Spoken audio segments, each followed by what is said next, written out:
अच्छा, कभी सोचा है कि जिन परंपराओं को हम इतने सालों से निभाते आ रहे हैं, क्या हम उनका असली मतलब जानते भी हैं? आज की कहानी कुछ ऐसी ही है। चलिए देखते हैं कि कैसे एक त्योहार का सच वक्त की धूल में कहीं खो गया था। जरा सोचिए, एक छोटा सा कस्बा है और वहां हर साल 17 सितंबर का दिन, अरे वो तो एक बहुत बड़ा त्योहार होता है। चारों तरफ ढोल नगाड़े, गलियां सजी हुई हैं और हवा में ना एक अलग ही जश्न का माहौल है। तो वहां के लोगों के लिए ये दिन था अपने औजारों, अपने काम को सम्मान देने का दिन। और ये एक ऐसी परंपरा थी ना, जिसपे कभी किसी ने कोई सवाल ही नहीं उठाया। सब कुछ ठीक चल रहा था, जब तक कि एक नई सच्चाई सामने नहीं आ गई। और यहीं से कहानी में एक दिलचस्प मोड़ आता है। एक टीचर का एक बहुत ही सीधा साधा सा सवाल इस सदियों पुरानी मान्यता पर एक बिल्कुल नई रोशनी डाल देता है। तो सवाल यही है कि क्या ये त्योहार बस उतना ही है जितना ऊपर से दिखता है, या फिर इस तारीख के पीछे कोई गहरा राज, कोई और इतिहास छिपा हुआ है। और यहीं पर एंट्री होती है रामनाथ जी के, कस्बे के एक बहुत ही समझदार और पुराने टीचर। वो अपने स्टूडेंट से एक बहुत ही सिंपल पर बहुत गहरा सवाल पूछते हैं, और पता है, ये वो सवाल था जो सब कुछ बदलने वाला था। अब देखिए, यहीं पर असली टकराव सामने आता है। एक तरफ है लोगों की मान्यता कि भाई ये तो विश्वकर्मा पूजा का दिन है, और दूसरी तरफ है एक ऐतिहासिक सच कि इसी दिन एक बहुत बड़े समाज सुधारक ईवी रामास्वामी पेरियार का जन्मदिन होता है। सोचिए, तारीख एक लेकिन पहचाने बिल्कुल अलग।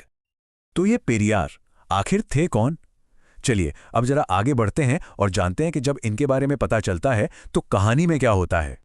ईवी रामास्वामी पेरियार ये 20वीं सदी के एक बहुत ही क्रांतिकारी विचारक और समाज सुधारक थे। मतलब उन्होंने अपनी पूरी जिंदगी लगा दी जाति भेद, अंधविश्वास और समाज में जो भी अन्याय हो रहा था उसके खिलाफ आवाज उठाने में। पेरियार के जो विचार थे ना, वो बिल्कुल सीधे और साफ थे। उन्होंने जातिवाद और हर तरह के अंधविश्वास को चैलेंज किया। उन्होंने कहा कि तर्क से सोचो, वजह ढूंढो। उनके लिए असली पूजा किसी औजार की नहीं थी, बल्कि इंसान के अच्छे काम और बराबरी की सोच ही असली पूजा थी। और ये सोच उस कस्बे की परंपरा से तो बिल्कुल ही अलग थी। तो रामनाथ जी बताते हैं कि देखो, वक्त के साथ हुआ ये कि पेरियार के जन्मदिन का जो असली मतलब था वो कहीं खो सा गया। धीरे धीरे लोगों ने इस तारीख को विश्वकर्मा पूजा से जोड़ना शुरू कर दिया। जो असली इतिहास था वो धुंधला हो गया और एक नई ही परंपरा शुरू हो गई।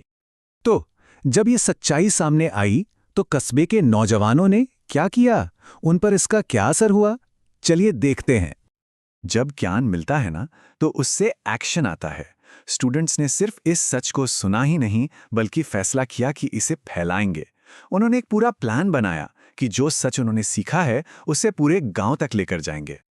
और फिर अगले साल जब 17 सितंबर आया तो कस्बे की गलियों में एक नया नारा गूंज रहा था। ये सिर्फ एक नारा नहीं था, ये एक नई सोच का ऐलान था। अब ये दिन सिर्फ औजारों की पूजा का नहीं रहा, ये तो सामाजिक सुधार और बराबरी का त्योहार बन गया था। तो इस पूरी कहानी का असली मतलब क्या है? क्या संदेश मिलता है हमें इससे? संदेश बहुत सीधा और साफ है कि जागरूकता यानी अवेयरनेस किसी भी रीति रिवाज से ज्यादा जरूरी है। ये कहानी हमें सिखाती है कि हम जो भी मानते हैं उसके पीछे की वजह को समझना, सच्चाई को खोजना, ये कितना ज्यादा जरूरी है। तो आखिर में ये कहानी हमारे सामने एक बहुत बड़ा सवाल छोड़कर जाती है कि जब परंपरा और सच आमने सामने खड़े हों तो चुनना किसे चाहिए? इस पर सोचिएगा जरूर।